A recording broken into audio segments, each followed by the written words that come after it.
인생에 빛나고 기쁜 순간만 있다면 삶은 항상 즐겁고 행복할 것이다. 하지만 빛이 있으면 어둠이 있듯이 인생에는 언제나 행복을 방해하는 고통의 순간들이 찾아온다.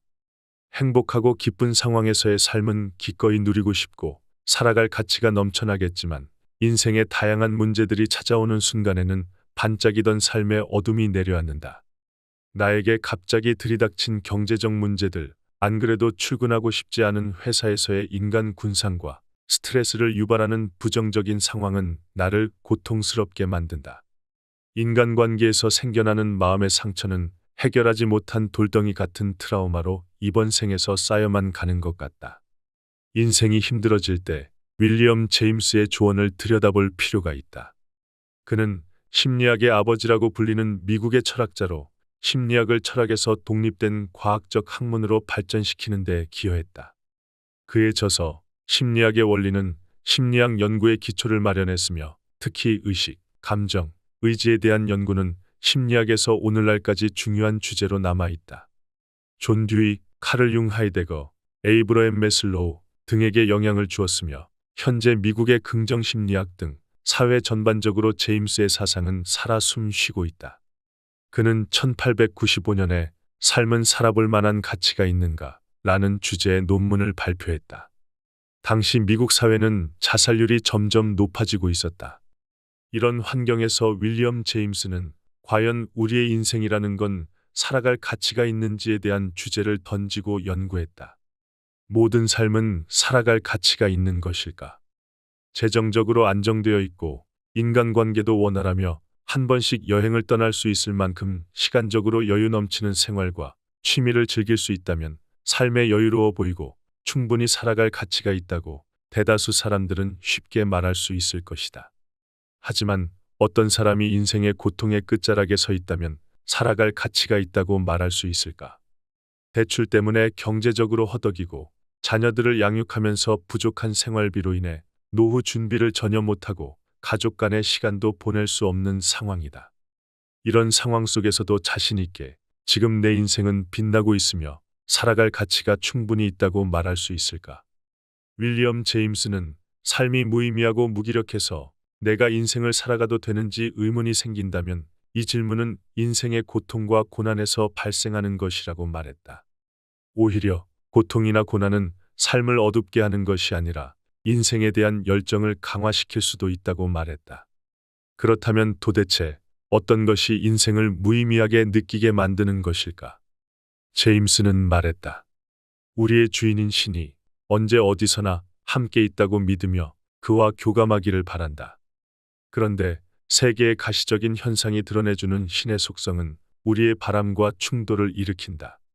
이 모순으로 인해 우리는 역설적으로 삶 속에서 죽음을 느끼고 혼란에 빠져 우울을 경험한다. 윌리엄 제임스는 우상, 즉 사람들이 신적인 존재로 추앙하는 것들 때문에 인생을 무의미하다고 느끼게 만든다고 말했다. 여기서 말하는 신은 현대로 보면 종교적 신뿐만 아니라 신의 역할을 하는 것들을 모두 포함한다. 사람들은 자기만의 신을 향해 어떤 기대와 바램을 갖고 있다. 예를 들어 자본주의에서는 돈이 신의 역할을 하게 되는데 사람들에게 돈을 많이 벌고 싶다, 노동을 하지 않아도 쉽게 돈을 벌고 싶다, 로또에 당첨되고 싶다와 같은 기대감을 갖게 만든다. 하지만 현실은 냉정하다. 재산을 축적해서 돈 걱정 없는 사람은 소수에 불과하다.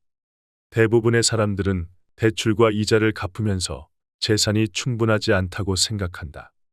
돈을 신과 같이 숭배하고 돈이 없다면 당장 죽을 수 있다고 생각하기 때문에 돈을 향한 기대가 좌절되는 것은 죽을 수 있는 것과 같은 고통을 준다. 통장 잔고가 마이너스를 향해 있다면 내 삶은 살아갈 가치가 있는 건지 의심해 보기도 한다. 이렇게 삶에 대한 미련이 없어지고 무의미함을 느끼는 이유는 우상에 대한 기대와 좌절 때문이다. 핵심은 믿음의 좌절이다. 믿음의 좌절은 삶의 방향성을 상실하게 하고 나를 지탱했던 인생의 가치가 무너지는 것을 의미하기 때문이다. 부자가 되고 싶다는 바람이 무너졌을 때 큰 좌절을 경험한다. 돈이 인생에서 매우 중요하다고 믿기 때문이다. 지금 재산이 충분하지 않지만 앞으로도 부족하고 큰 돈을 벌 수 없을 것이라는 생각과 노후에도 부자가 될 수 없을 것이라는 생각들은 내가 인생을 행복하게 살아갈 수 있는 이유를 찾을 수 없게 만든다. 가깝지 않은 사람에게 받은 상처보다 관계가 깊은 지인이나 가족에게 받은 배신은 마치 죽을 것 같은 고통을 받게 한다.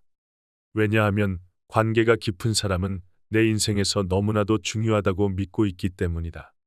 인기, 명예, 돈, 권력, 외모 등 현대 사회에서 믿고 숭배하는 것들이 좌절로 돌아올 때 인생을 살아갈 가치를 잃어버리게 만드는 것이다. 그렇다면 돈과 인간관계가 아닌 삶의 진정한 가치를 찾기 위해서는 어떻게 해야 할까? 윌리엄 제임스는 우상을 버려야 한다고 말했다. 우울증에서 자연스럽게 벗어나는 첫째 단계는 우상을 부인하는 것이다. 마음속에서 우상이 없어지면 완전한 기쁨을 못 느끼는 것은 여전하겠지만 터덜거리거나 의기소침한 상태에 빠지는 증상은 줄어든다. 우상을 버려야 한다는 건 나도 모르게 지나치게 의미 부여를 하는 것들에게 더 이상 가치를 두지 않기 위해 노력한다는 의미를 갖고 있다. 사실 나에게 일어나는 일들은 좋고 나쁜 일이 아니다. 그저 이유 없이 일어난 일일 뿐이다. 예를 들어 지진이 발생했다면 사람들은 자연재해에 두려워하고 불안해할 것이다. 하지만 자연의 원리에서 지진이란 그저 일어날 일이 일어난 것이다. 지구를 구성하는 여러 개의 큰 판들이 서로 밀고 당기다가 부딪히면서 우리가 서 있는 땅이 흔들린 것에 불과하다. 객관적으로 보면 좋은 것도 나쁜 것도 아니다. 다만 사람들이 불행과 재난으로 해석하기 때문에 나쁜 일이 된다. 경제 침체도 마찬가지다. 복잡한 사회 경제에서 앞으로 나의 소득에 대한 불확실성을 걱정하면서 돈을 절약하기 시작하고 지출을 덜 하게 된다. 그렇게 되면 매출은 줄어들고 물건들은 쌓여가게 된다. 물건을 만드는 회사는 일을 줄이고 결국 인원 감축을 야기한다.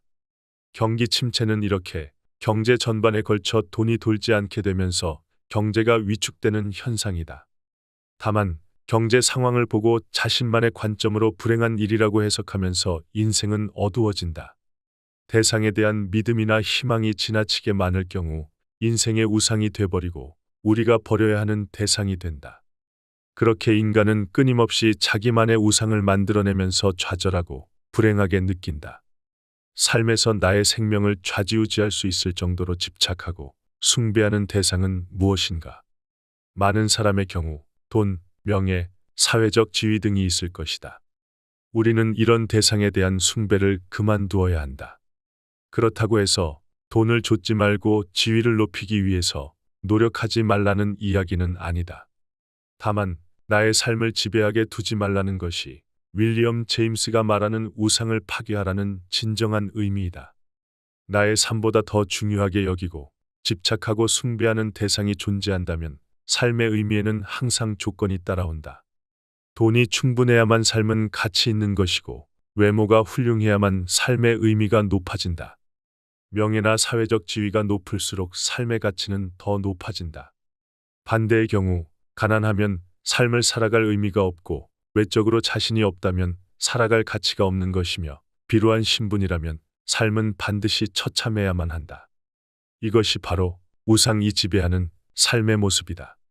하지만 물질적인 조건들에 대한 숭배가 멈추는 순간 인생의 의미는 인생 그 자체가 된다.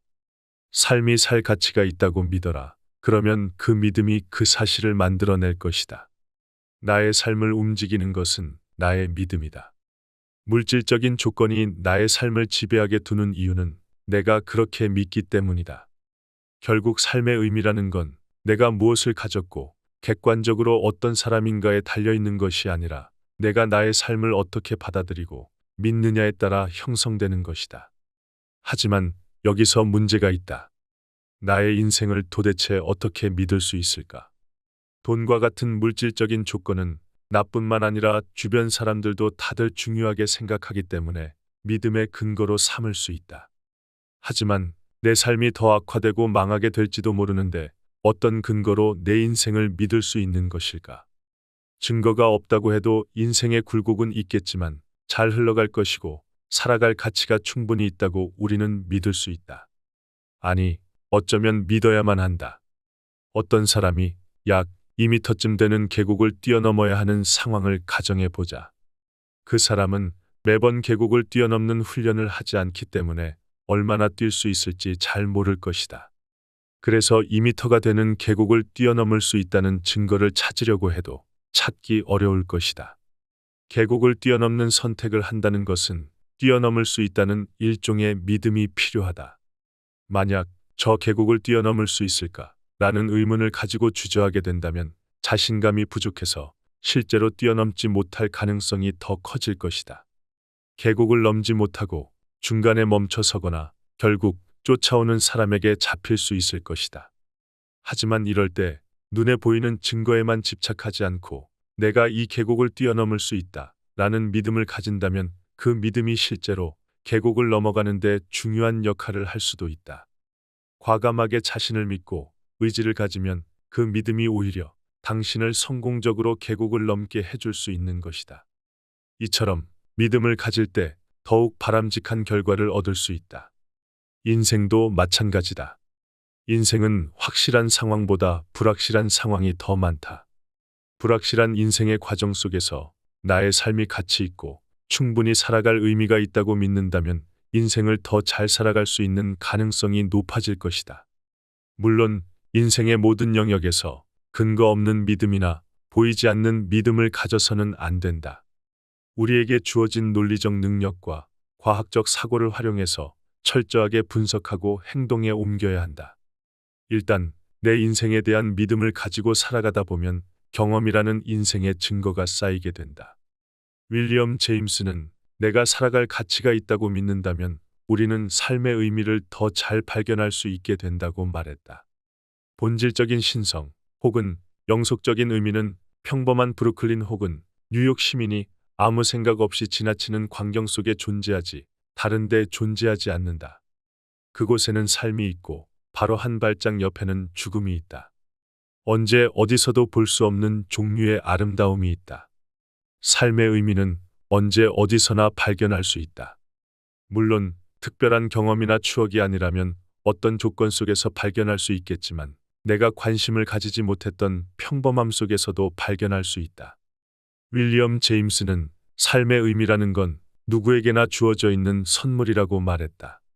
의미 있는 삶을 만들기 위해서 인권운동가, 오지의 자원봉사자, 정치가, 사업가, 성자 같은 사람이 될 필요는 없다. 특별한 무언가를 하지 않아도 이 세상에 살아가면서 삶의 의미를 믿고 받아들이면서 나라는 인생 자체를 즐긴다면 삶의 의미는 저절로 따라온다. 지금 내 눈앞에 보이는 것, 들리는 것, 맛보는 것, 모든 것들의 삶의 가치는 숨겨져 있다. 다만 내가 그것을 믿지 않았기 때문에 보지 못했던 것이다. 나의 평범한 일상의 삶에 대한 믿음이 더해지면 삶의 가치를 느끼는 경험들을 하나씩 얻게 될 것이다. 그러면 자연스럽게 삶에 대한 믿음이 강해지고 불확실한 상황을 마주쳐도 다시 용기 있는 선택을 할 수 있을 것이다. 긍정적인 인생의 선순환이 만들어진다면 결국 삶에 대한 믿음과 가치는 더욱 굳건해질 것이다.